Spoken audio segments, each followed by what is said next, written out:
কবিতাৰ শিৰোনাম মাথো তোমাৰ অপেক্ষাত।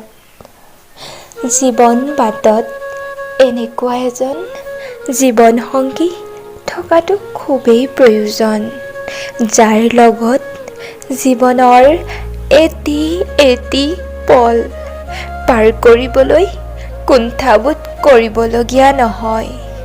মনৰ মাজত থকা কথাবোৰ মন খুলি ক'বলৈ নিসংকোচবোধ কৰিবলগীয়া নহয়।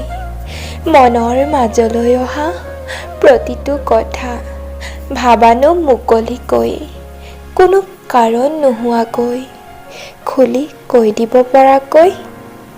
জীৱনৰ অন্তিম সময়ছোৱালৈ এনে এখন হাত বিচাৰোঁ, যিখন হাত ধৰি মই এজনে আনজনৰ হাতখন খামুচি মৃত্যুৰ সময়ছোৱালৈকে পাৰ কৰিব বিচাৰোঁ। যিখন হৃদয়ত মই আজীৱনৰ ভৱিষ্যতৰ ৰঙীন সপোনবোৰ দেখিব পাৰোঁ, এটা নতুনত্বৰ আশা কৰিব পাৰোঁ।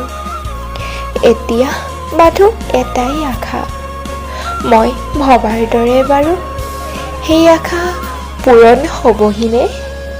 মই বিচৰাৰ দৰে ৰামধেনুৰ সাতোৰঙী ৰঙেৰে মোৰ জীৱনটো উপচি পৰিব বুলি আশা কৰি জীৱন বাটত আগবাঢ়ি গৈ আছোঁ যে মোৰো এটা সময় আহিব বুলি, য'ত মোক বুজি পোৱা, মোক বিশ্বাস কৰা, ভালপোৱাৰ এনাজৰীডালক লৈ যাতে মই বহুদূৰ বাট তোমাৰ লগত বিলীনভাৱে আগবাঢ়ি যাব পাৰোঁ।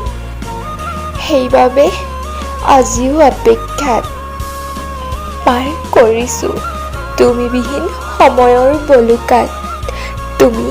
তুমি জানো বুজিছা? তোমাৰ সন্ধানত আজিও ৰৈ আছোঁ, এতিয়া মাথো অপেক্ষা তোমাৰ বাবে।